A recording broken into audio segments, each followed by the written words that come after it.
Hello everybody, this is Dr. Alexander. In this video, we are going to see the basic concepts in computer. An introduction to computers. In the present scenario, it is very difficult to run our life without having a basic knowledge and understanding in computer. This video will definitely help you to understand the basic concepts in computer. The computer is an electronic device that can follow instructions to accept the input, process the input, and then produce the output. So, what is happening in computer? We are giving some input, and the computer will process the input and it will give you the output. So that is a computer. What is the meaning of this computer? From where this word came, computer? The term computer is derived from the Latin term computer, and the meaning of this word is to calculate.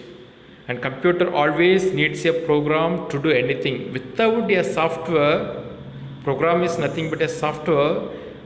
The computer cannot perform any task. Personal computer. Computer is an advanced electronic device that takes up input from input devices like keyboard, mouse, etc. Given the user and the process the data with a set of instructions and gives the output. So here the set of instruction is nothing but the programs. It also saves the output for the future use or reuse. The computers can process both numerical and non-numerical calculations. Numerical means arithmetic and non-numerical means logical. Then the functional components of a modern digital computer. What are the components are available in the modern digital computer? They are input devices, output devices, CPU, that is central processing unit, then LSI chips. LSI chip means large scale integration. Okay, they are mostly used in modern computers. We'll discuss what are the input devices, output devices, and CPU in the later part of the video. So, what is a hardware? The physical parts that make up a computer.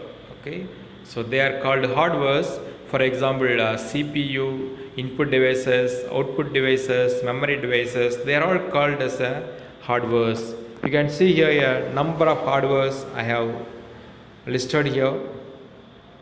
Then software. What is a software? The programs that tells a computer to do some work. Okay, they are called softwares. A set of instructions that perform a particular task is called a program or software. You can see here a number of softwares like Google, MS Office, Android apps. They are all softwares. So here we can see some hardwares and softwares for better Something went understanding. wrong. Please try again.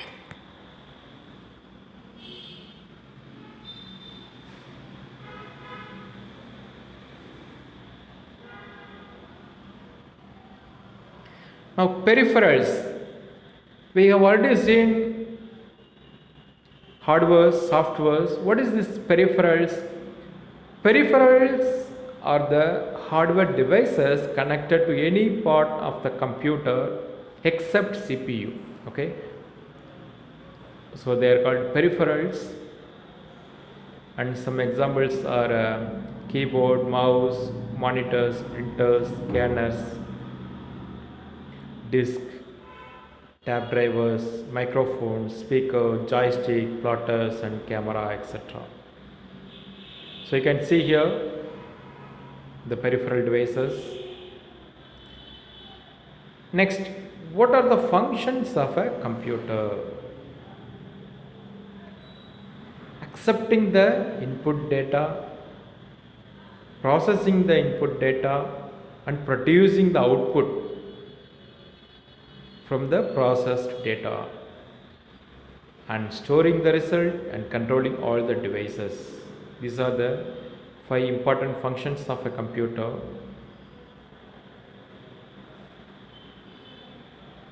Input. What is input? Input is the raw information entered into a computer from the input device. So it is a collection of letters or numbers or symbols or even images. They all can be used as the input. Then processing. Processing is the operation of data as per given instruction. It is totally an internal process of the computer system. Output. Output is processed data given by the computer after processing the input data. This output is also called as the result, and we can save this result in the storage device for future use. Okay, what are the hardware components? Hardware refers to the physical equipment used for the input, processing, output, and storage activities of a computer system. It consists of the following parts. They are a central processing unit, memory unit, input, output, and communication units. In memory, we have primary and secondary units.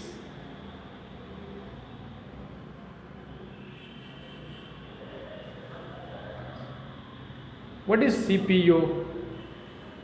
It performs the actual computation or number crunching inside the computer.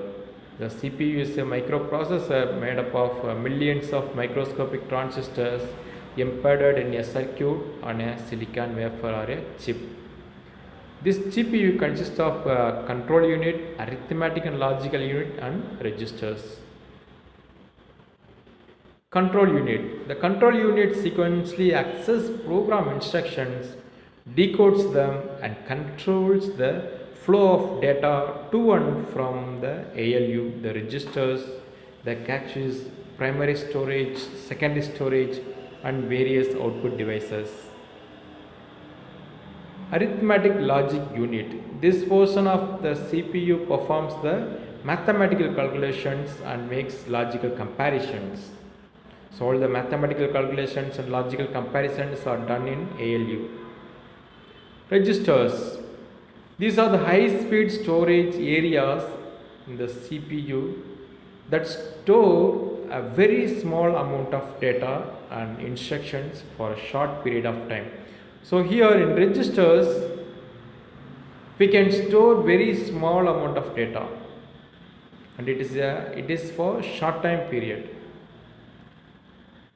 So these are the different parts of a computer: input, output, and registers, and storage. In storage, we have primary storage and secondary storage, then microprocessor, control unit, and ALU. And how a CPU works. The instructions read from the software which is stored in memory. Data might be entered by the user through the keyboard or read from a data file in another part of a computer. Data and instructions travel via electrical pathways called buses. Working of a CPU continues.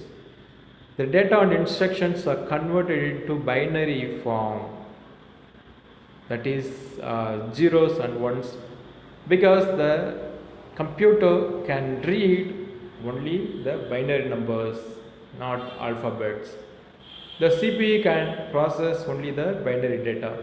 After processing, the results are stored in storage devices or they are sent to the output devices. This cycle of processing is called the machine instruction cycle. Computer memory. There are two types of storage. One is a primary and the other one is a secondary storage. The primary storage is the small amounts of data and information will be immediately used by the CPU or stored here. So it is a temporary storage. In the secondary storage, larger amount of data and information are stored for extended period of time. So it is a long-term storage. Memory capacity. The CPU can process only zeros and ones called binary digits or bits. An 8-bit string of a data are needed to represent any one of the alphanumeric character or simple mathematical operation is called byte. The storage capacity of a computer is measured in bytes. So here is the hierarchy of byte memory capacity. KB abbreviated as a kilobyte, approximately 1000 bytes. So kilo means 1000. Then megabyte, that is approximately equal to 1 million bytes. Then gigabyte, the value is given here. Then terabyte, 1 trillion bytes. And petabyte, approximately 1015 bytes. And exabyte, approximately 1018 bytes. What is the difference between byte and bit? So bit is nothing but binary digit. It takes two values, that is zeros and ones. So 1 byte is equal to 8 bits. What is non-volatile memory? Non-volatile memory or non-volatile storage is a type of computer memory that can retain stored information even after power is removed. If it is volatile memory, then we cannot get it back. So in non-volatile memory, even if power is removed, we can get the data back. Primary storage. There are 4 different types in primary storage. They are registers, cache memory, random access memory, RAM, read-only memory, ROM. What is registers? Registers are the part of CPU with the least capacity. They can store very limited amount of instructions and the data only immediately before and after processing. So as soon as the process is done, it can store, but it can store very limited amount of data. Then cache memory, a type of primary storage where the computer can temporarily store blocks of data used more often. And the third one, a random access memory, a RAM. It is a primary storage, a random access memory. It temporarily holds the data and programs for use during processing. So this is a volatile. That means it's a temporary storage. Any information stored in RAM is lost when computer is turned off. So we cannot get it back, or it is not a permanent storage.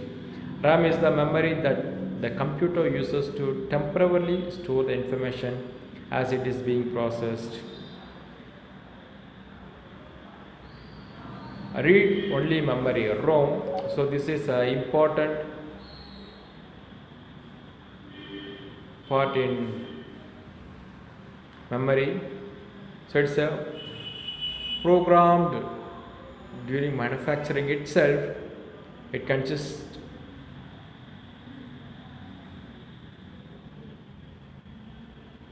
number of contents that cannot be changed by users, and it is a permanent storage. The secondary storage has the memory capacity that can store very large amount of data for extended period of time. So the secondary storage can have memory capacity of several terabytes. What are the characteristics of secondary storage? It is non-volatile, so we can get the data back at any time. It takes much more time to retrieve data because of the electromechanical nature, and it is very cheaper than the primary storage, and it can place on variety of media. There are various forms of secondary storage. There are magnetic tap, magnetic disk, hard drivers, magnetic diskettes, optical storage devices, compact disk or read-only memory, that is CD-ROM, then digital versatile disk DVD, fluorescence multi-layer disk FMD-ROM, memory cards and pen drives, enterprise storage system, redundant arrays of independent disk RAID, storage area network SAN, and the evolution of computer hardware you can see here. We started with the mainframe, large computer. Slowly the evolution takes place. Now we are having the computer in a very minimized size. So there is a huge growth. Thank you for watching this video. Subscribe the channel if you are not subscribed. Like the video, share and comment. Thank you all.